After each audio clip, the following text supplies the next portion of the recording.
Hi everyone, welcome back to our channel. నేను మీ మాధురి.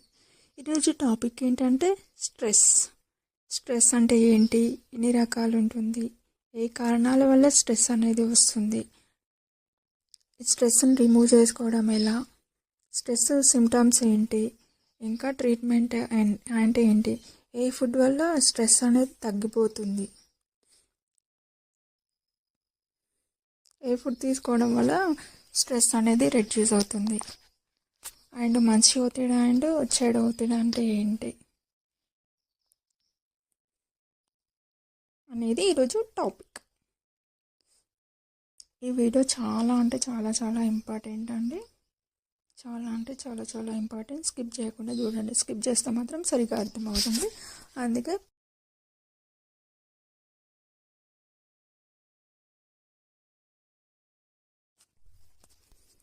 ఒత్తిడి అంటే మన కష్టమైన పరిస్థితుల వల్ల కలిగే ఆందోళన ఒత్తిడి అంటారు. ఈ ఒత్తిడి అనేది మన జీవితంలో సవాళ్ళు మరియు ముప్పులను ఎదుర్కోవడానికి ప్రేరేపించే సహజ ప్రతిస్పందన. ఇందులో 2 రకాలు ఉంటాయి. ఆ 2 రకాలు ఏంటంటే తీవ్రమైన ఒత్తిడి, ఇది స్వల్పకాలిక ఒత్తిడి, ఇది తొందరగా తగ్గిపోతుంది. మీరు బ్రేకులను నొక్కినప్పుడు, లేదా లైఫ్ పార్ట్నర్తో గొడవ పడినప్పుడల్లా, లేదా ఇటారుగా ఉన్న వాళ్ళపై స్కీయింగ్ చేసినప్పుడు మీరు దానిని ఎక్స్పీరియన్స్ చేస్తారు. ఇది డేంజరస్ సిచ్యువేషన్లను నిర్వహించడానికి హెల్ప్ చేస్తుంది. మీరు ఏదైనా కొత్తగా పనిచేసినప్పుడు కూడా ఇది వస్తుంది. అందరు వ్యక్తులు ఏదో ఒక టైంలో ఈ ఒత్తిడిని ఎదుర్కొంటారు. సెకండ్ది ఏంటంటే దీర్ఘకాలిక ఒత్తిడి. ఇది ఎక్కువ టైం ఉంటుంది. చాలా కాలం పాటు ఉండే ఒత్తిడిని దీర్ఘకాలిక ఒత్తిడి అంటారు. ఎగ్జాంపుల్స్ తీసుకుంటే డబ్బు సమస్యలు కావచ్చు, అసంతృప్త వివాహం అంటే ఇష్టం లేకుండా పెళ్లి చేసుకోవడం అట్లా కావచ్చు, ఇంకేదైనా కావచ్చు, వాళ్ళలో అబ్స్టాకిల్స్, ఇంకా హెల్త్ ప్రాబ్లమ్స్ ఉంటే మీకు ఇది దీర్ఘకాలిక ఒత్తిడి ఉండవచ్చు. ఇది కొన్ని వీక్స్ లేదా మంత్స్ తరబడి ఉంటుంది. మంత్స్ తరబడి కంటిన్యూ అవుతూనే ఉంటుంది. ఏ రకమైన ఒత్తిడి అయినా దీర్ఘకాలిక ఒత్తిడిగా చెప్పవచ్చు. మీరు దీర్ఘకాలిక ఒత్తిడికి బాగా లోటుపడి ఉండొచ్చు. కొందరు చాలా లోటుపడిపోతారు. అసలు ఇది ఒక సమస్య అని కొందరు గ్రహించలేరు, తెలుసుకోలేరు. మీరు ఒత్తిడిని నిర్వహించడానికి మార్గాలు కనుక కనుక్కోకపోతే ఇది హెల్త్ ప్రాబ్లమ్స్ దారితీస్తుంది. నెక్స్ట్, ఒత్తిడి మరియు స్ట్రెస్ అండ్ బాడీ. ఈ ఒత్తిడి అనేది ప్రతిస్పందిస్తూ హార్మోన్లను విడుదల చేస్తుంది. ఇలా మీ శరీరం ఒత్తిడికి ప్రతిస్పందిస్తూ హార్మోన్లను విడుదల చేస్తుంది. ఈ హార్మోన్లు మీ మెదడును మరింత అప్రమత్తం చేస్తాయి, అంటే జాగ్రత్తగా ఉండమని చేస్తాయి అన్నట్టు. మీ కండరాలు బిగుతుగా చేస్తాయి మరియు పల్స్ను పెంచుతాయి. తక్కువ కాలంలో ప్రతిచర్యలు మంచివి, ఎందుకంటే అవి ఒత్తిడికి కారణమయ్యే పరిస్థితిని నిర్వహించడానికి సహాయపడతాయి.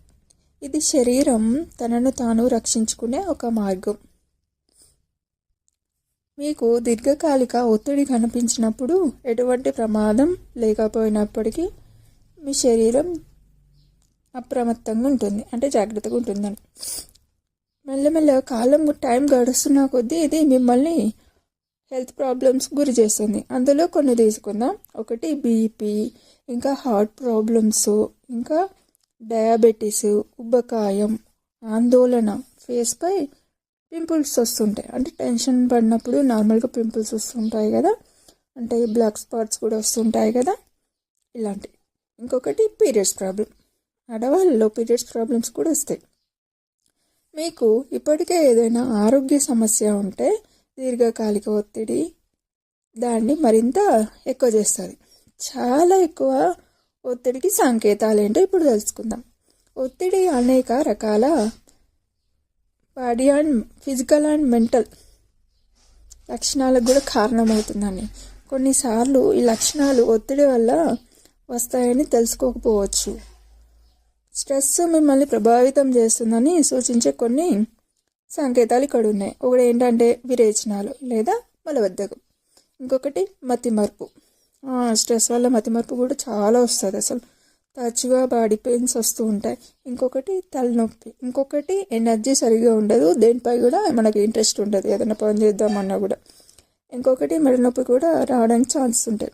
ఇంకొకటి టైర్డ్ అయిపోవడం. ఇంకొకటి సరిగ్గా నిద్ర లేకపోవడం. ఇంకొకటి కడుపు నొప్పి.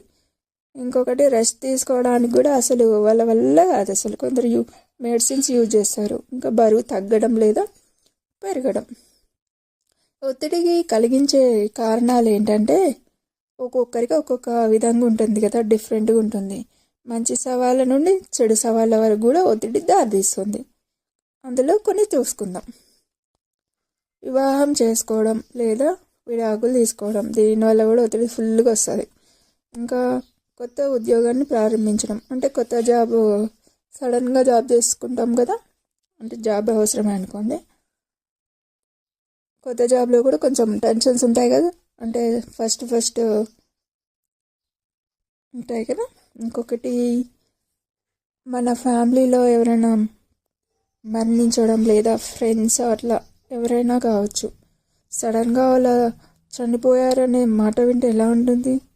ఒకటేసారి మనం షాక్ అయిపోతాం కదా, స్ట్రెస్ తీసుకుంటాం అప్పుడు కూడా. ఇంకొకటి జాబ్ పోవడం వల్ల కూడా చాలా ప్రాబ్లమ్స్ వస్తాయి కదా. ఈఎంఐలని ఇవన్నీ చాలా ఉంటాయి కదా, డబ్బు సమస్యలు. ఇంకొకటి పదవి విరమణ, అది అయిపోయినా కూడా ఎట్లుంటుందో తెలియదు కదా మనకి. ఇంకొకటి మనీ ప్రాబ్లమ్స్. మనీ ఈ రోజులలో మనీ ఈజీకి, మనీ లేకపోతే ఏం చేయలేకపోతారు కదా. ఏది కావాలన్నా కూడా డబ్బులే కావాలి కదా ప్రతిదానికి. ఇంకొకటి ఏంటంటే చాలా అసలు అనారోగ్యం చాలా ఉంటుందండి. హెల్తీగా లేకపోతే అసలు ఎంతున్నా ఏం లాభం ఉండదు కదా. వర్క్లో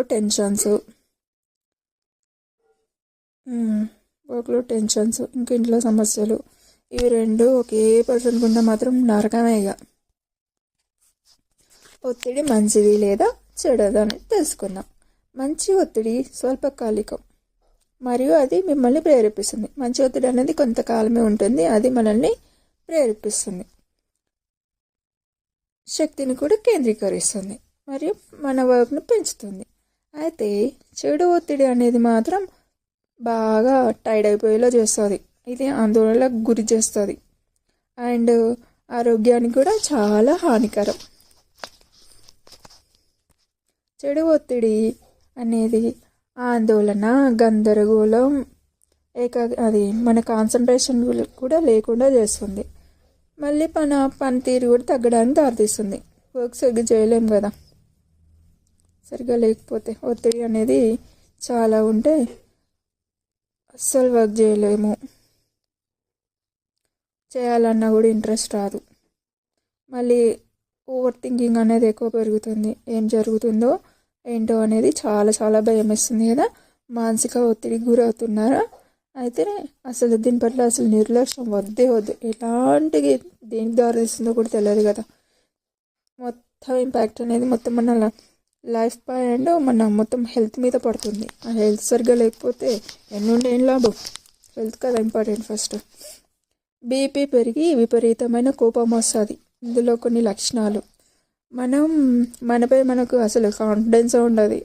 మళ్ళీ కాన్ఫిడెన్స్ లేక ఓవర్ థింకింగ్ పెరిగి డిప్రెషన్లో పోయి ఏమవుతుంది, ఓ దశలో సూసైడ్కు సంబంధించిన ఆలోచనలు కూడా వస్తాయి. ఈ టెన్షన్స్ నాకెందుకు, తొందరగా చచ్చిపోతే బాగుంటారా బాబు అనే ఆలోచనలు కూడా రావడానికి ఛాన్స్ ఉన్నాయి అన్నట్టు. ఇంకొకటి ఏంటంటే ఆ నెగిటివ్ థింకింగ్ తోటి అసలు రాత్రి నిద్ర పట్టదు. ఈ నిద్ర లేకపోతే ఏమవుతుంది, ఇంకా స్ట్రెస్ ఎక్కువ పెరుగుతుంది. ఆ పెరిగినాక హెల్త్ ప్రాబ్లమ్స్ అన్నీ వస్తాయి. మెంటల్గా, ఫిజికల్గా అసలు బతికుండగానే నరకం చూపిస్తుంది అన్నట్టు. చాలా టైర్డ్ అయిపోవడం, మళ్ళీ సరిగ్గా డైజెస్ట్ కూడా కాదు. ఫస్ట్ అసలు సరిగ్గా తినబుద్ధి కాదు, ఇంకా డైజెస్ట్ కంట్రోల్ అవుతుంది. ఏదైనా విషయం జరగకపోయినా జరుగుతుందేమోనని ఇమాజిన్ చేసుకోవడం, భ్రమపడడం, ఇలా జరుగుతుందా అలా జరుగుతుందా అని భయపడడం, ఉన్నట్టుండి ఒకేసారి అలా ఇమాజిన్ చేసుకుంటే ఇలా జరుగుతుందా అని ఒక్కసారిగా భయంతో ఉలిక్కిపడతాం. గతంలో జరిగిన భయంకరమైన సంఘటనలు పదే పదే పదే పదే గుర్తొస్తాయి. కొందరి గతంలో చాలా ప్రాబ్లమ్స్ వస్తూ ఉంటాయి కదా, చాలా కూరగాయలను దెబ్బలు తింటుంటారు కదా. ఆ సంఘటనలు ఒకేసారి గుర్తు రావడం వల్ల కూడా స్ట్రెస్ అనేది చాలా పెరుగుతుంది. ఇంకొకటి ఏంటంటే ఎప్పుడూ ఒంటరిగా ఉండాలనిపిస్తుంది. నలుగురిలో వెళ్ళడానికి కూడా ఇంట్రెస్ట్ రాదు. అసలు ఏదైనా మాట్లాడాలన్నా కూడా, ఎవరైనా స్ట్రెస్లో ఉన్నప్పుడు ఏదైనా మాట్లాడవచ్చు అన్నా కూడా ఏం లేదు, నేనేం మాట్లాడను, నన్ను కాసేపు అలోన్గా లీవ్ చేయండి అని చెప్పేస్తారు కదా. ఎక్కువ అలోన్గా ఉండాలనిపిస్తుంది. ఆ అలోన్గా ఉంటే ఏమవుతుంది, ఇంకా స్ట్రెస్ అనేది అన్నీ గుర్తొస్తాయి కదా, బాధపడిన క్షణాలన్నీ ఇంకా స్ట్రెస్ పెరుగుతుంది. ఇంకొకటి ఫుడ్ కూడా సరిగ్గా తీసుకోలేము.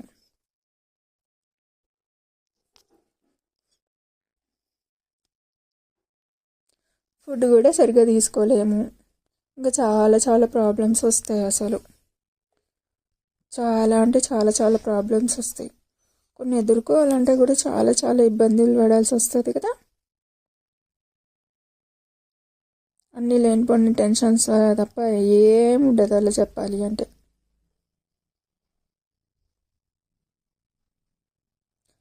కొన్ని ఫుడ్ వల్ల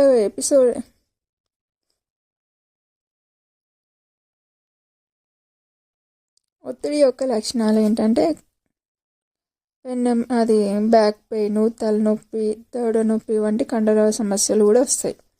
తల తిరగడం, గుండె దడ, చేతులు కాళ్ళు చల్లబడడం, సరిగ్గా బ్రీతింగ్ ప్రాబ్లం వస్తుంది. ఇంకా బీపీ, తలనొప్పి, ఇంకా ఎపిసోడిక్ తీవ్రమైన ఒత్తిడి లక్షణాలు, కోపం, ఓపిక లేకపోవడం, వాళ్ళ యొక్క సాధారణ భావన లోతుగా పాతుకుపోతుంది. అసలు అభద్రత, నిరాశ, అపనమ్మకంతో ప్రతి ఒక్క దాని గురించి భయపడ్డం. దీర్ఘకాలిక ఒత్తిడి చాలా తీవ్రమైన లక్షణాలతో వస్తుంది. అది ఎలా అంటే అన్ని సమయాల్లో గ్రహించి మరియు తీర్పు చేయబడిన భావన, అన్ని సమయాల్లో మంచిగానే కనబడుతుంది. తెలియని దీర్ఘకాలిక ఒత్తిడి కలగడం, హార్ట్ ప్రాబ్లమ్స్, హార్ట్ స్ట్రోక్స్ మరియు క్యాన్సర్ పెరిగిన అవకాశాలు.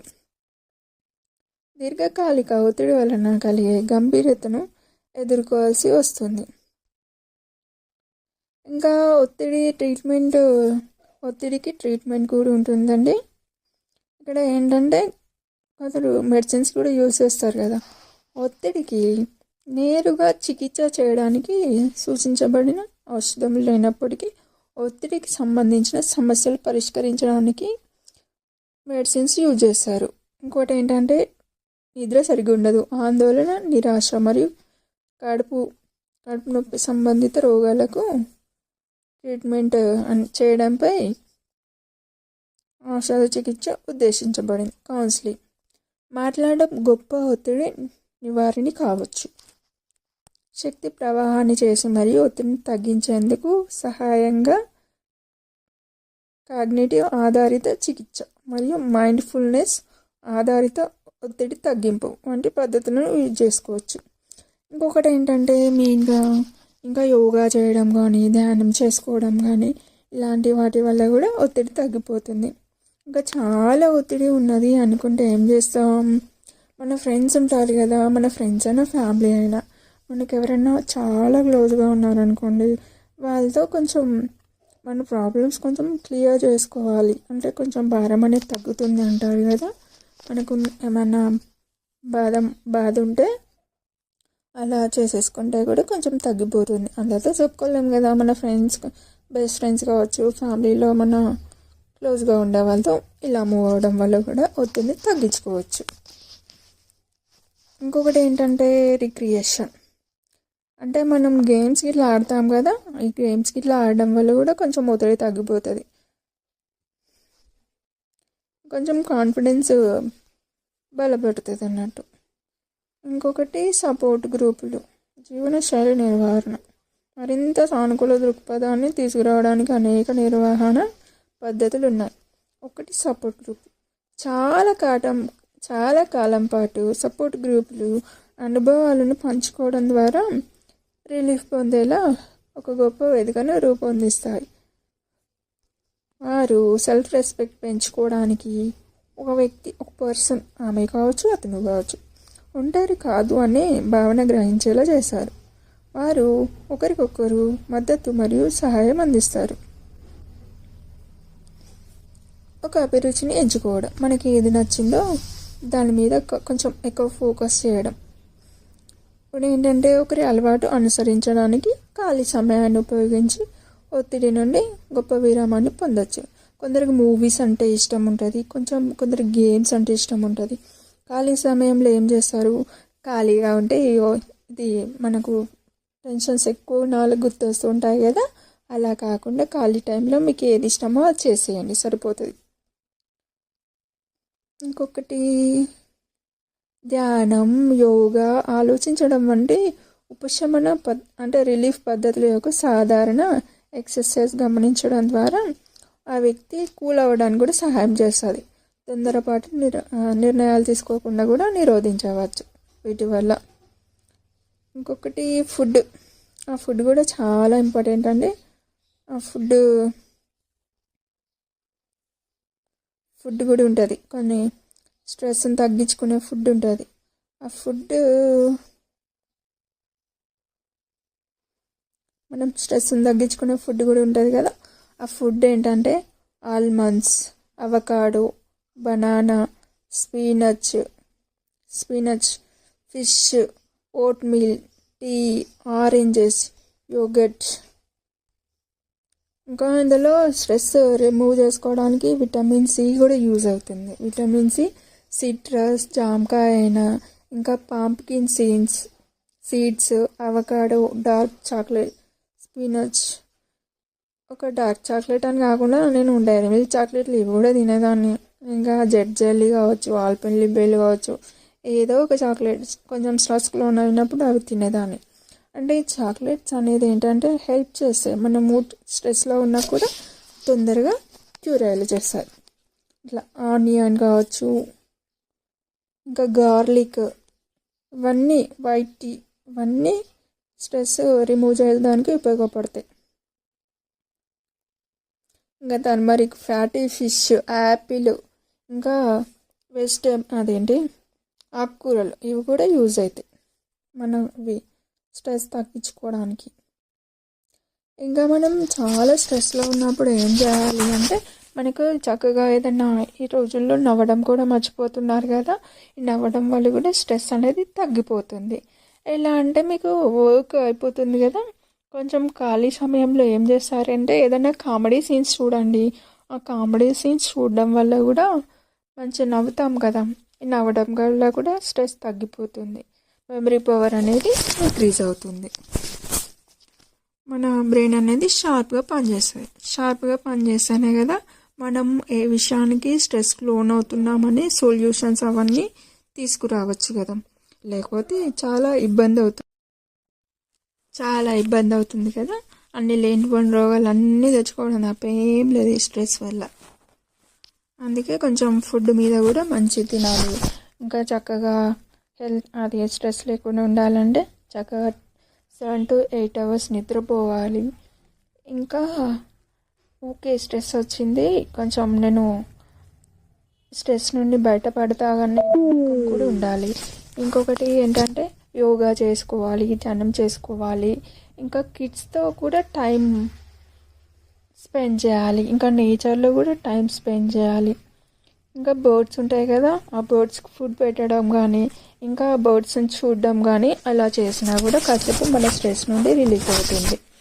ఇంకా ఏమిటంటే కామెడీ సీన్స్ అనేది కొంచెం మనం హ్యాపీగా ఉంటాం కదా, నవ్వుకుంటాం కదా, అలా కూడా స్ట్రెస్ అనేది రిమూవ్ అవుతుంది. ఇంకా మనకు మన స్ట్రెస్ నుండి బయటకు పడగలుగుతాం. మనకు ఈ ప్రాబ్లం వచ్చిందంటే ఆ ప్రాబ్లం నుండి స్ట్రెస్ తీసుకుంటే మనకి ఏం రాదు, మన హెల్త్ పాడైపోవడం తప్ప ఇంకేముంది. ఆ స్ట్రెస్ వల్ల తీసుకోవడం వల్ల మన హెల్త్ పాడైపోతుంది, మనం ఎప్పుడు పోతామో తెలియదు. అసలు ఈ రోజులలో అసలు ఎలా అంటే చాలామంది స్ట్రెస్కి లోన్ అయ్యే సడన్గా హార్ట్ అటాక్స్. అంటే చిన్నపిల్లలు లేదు, పెద్ద పిల్లలు లేదు. ఒకప్పుడు మాత్రం 60+ పైన వాళ్ళకే మాత్రమే వచ్చేది, ఇప్పుడు ఏజే లేదు అసలు. ఆ ఫుడ్ వల్ల కావచ్చు, ఆ టెన్షన్స్ వల్ల కావచ్చు, ఈ వెదర్ వల్ల కావచ్చు, దేని వల్లనైనా కావచ్చు. చిన్న పిల్లల నుండి పెద్ద వాళ్ళ దాకా స్ట్రెస్ ఉంటూనే ఉంటుంది. ఏదో ఒక స్ట్రెస్ అంటే ఎడ్యుకేషన్ కావచ్చు, జాబ్ కావచ్చు, ఇంటి ప్రాబ్లమ్స్ కావచ్చు, మనీ ప్రాబ్లమ్స్ కావచ్చు, ఓ చాలా ప్రాబ్లమ్స్ ఉన్నాయి కదా. అందుకే తీసుకోకుండా మన ప్రాబ్లం ఏంటి, దానికి కరెక్ట్గా సొల్యూషన్ థింక్ చేసుకోవాలి. అంటే ప్రాబ్లం లేనిది, అంటే ఒక ప్రాబ్లం వచ్చిందంటే దానికి సొల్యూషన్ అనేది ఖచ్చితంగా ఉంటుంది కదా. సొల్యూషన్ లేని ప్రాబ్లం ఉండదు. కొందరికి కొంచెం త్వరగా దొరకవచ్చు, కొందరికి లేట్గా దొరకవచ్చు. ఒక చెప్పాలి అంటే అది మన కర్మ పైన కూడా ఆధారపడి ఉంటుంది. ఇట్స్ ఓకే ఫైన్, నాకు ఈ ప్రాబ్లం వచ్చింది, నేను ఇది నా కర్మ వల్ల వచ్చిందేమో, ఇట్స్ ఓకే, నేను కొన్ని డేస్ అనుభవిస్తాను, ఇంకా ఈ ప్రాబ్లంకి నేను సొల్యూషన్ వెతుక్కుంటాను, నాకు తొందరలోనే వస్తుంది అనే నమ్మకం ఉండాలండి. ఈ నమ్మకం లేకపోతే కూడా చాలా చాలా చాలా చాలా ఇబ్బందులు వస్తాయి. అసలు ఏదైనా చెడు జరిగినప్పుడు కూడా కొన్ని చెడు జరిగిందని చాలా హర్ట్ అవుతాం కదా. ఆ చెడు నుండి కూడా మంచి మనం వెతుక్కోవడం స్టార్ట్ చేయాలి. అలా అయితేనే మనం ఈ స్ట్రెస్ నుండి ఎక్కువ తీసుకోకుండా తొందరగా బయటికి రాగలం. ఇంకొకటి ఒక ఎగ్జాంపుల్ స్టోరీ చెప్పన, చిన్న స్టోరీ. అది ఏంటంటే ఒక కింగ్ ఉంటారు. అతను మంత్రి సోల్జర్స్ అందరూ ఫారెస్ట్ వెళ్తారు. ఆ ఫారెస్ట్కి వెళ్ళినప్పుడు ఏమవుతుందంటే ఒక లయన్ని చూస్తాడు కింగ్. చూసి నేను దాన్ని వేటాడతా అని మంత్రితో చెప్తారు. వెళ్ళకండి, డేంజరస్ అని చెప్పినా కూడా వినకుండా వెళ్తాడు రాజు. వెళ్ళాక ఆ లయన్ ఏం చేస్తుంది కదా అంటే దాడి చేస్తుంది. ఒక లిటిల్ ఫింగర్ తీసేసుకుంటుంది. అది తీసేసుకున్న తర్వాత ఏడుస్తూ వస్తాడు మంత్రి దగ్గరికి కింగ్. వచ్చిన తర్వాత ఏమవుతుంది అంటే నేను ఏం పర్వాలేదు, అంతా మన మంచికే అని చెప్తాడు అన్నట్టు. అంటే అప్పుడు కింగ్ కోపం వస్తుంది. ఎందుకు నాకు ఇంత ప్రాబ్లం వచ్చినా కూడా ఆల్ ఈజ్ వెల్ అంటున్నావు అనేసి ఆవేశపడి తను బంధించమని చెప్తాడు. బంధించమని చెప్పిన తర్వాత ఏమవుతుంది, బంధిస్తారు సోల్జర్స్. మళ్ళీ తిరిగి వాళ్ళ ప్రాంతానికి వెళ్ళిపోతారు, వాళ్ళ రాజ్యానికి. వెళ్ళేటప్పుడు కొందరు బలి ఇవ్వడానికి తన రాజుని తీసుకెళ్తారు. అది బలికి మొత్తం రెడీ చేస్తారు. చేసిన తర్వాత కూడా ఆ ఫింగర్ మనం బలి ఇవ్వడానికి అన్ని బాడీ పార్ట్స్ సరిగ్గా ఉండాలి కదా. దీనికి లిటిల్ ఫింగర్ ఉండాలి. ఆ లిటిల్ ఫింగర్ లేదని తను బలికి పనికి రాడనేసి వదిలేస్తారు. ఆ వదిలేసిన తర్వాత అప్పుడు అర్థమవుతుంది మంత్రి ఎందుకు అన్నాడు ఆల్ ఈజ్ వెల్ అనేసి. నా ఫింగర్ పోయిందని నేను చాలా బాధపడ్డాను, కానీ ఆయన ఆల్ ఈజ్ వెల్ అన్నాడు, నేను తొందరపడ్డాను. ఈ ఫింగర్ ఉంటే నేను చనిపోయేవాడిని, ఈ ఫింగర్ లేదు కాబట్టే నేను బ్రతికాను. నాకు చెడు జరిగింది అనుకున్నా, కానీ ఆ చెడు కూడా నాకు మంచి కోసమే జరిగింది. ఆ చెడు అనేది జరగకపోతే నేను ఇప్పుడు బ్రతికి ఉండేవాడిని కాదు అని తెలుసుకుంటాడు.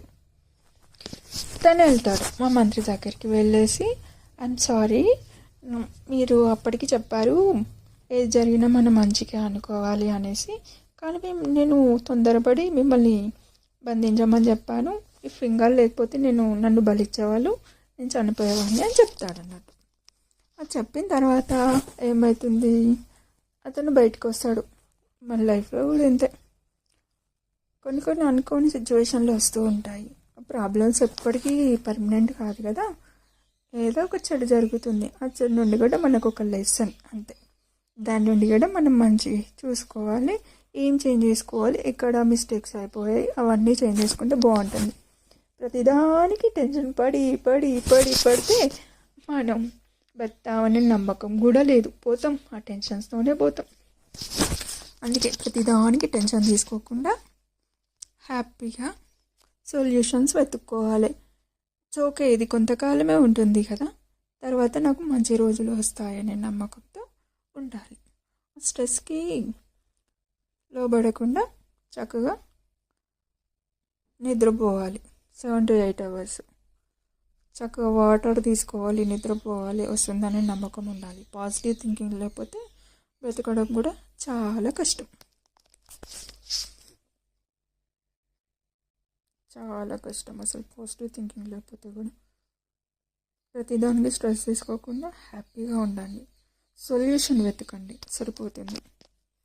Thank you for your watching.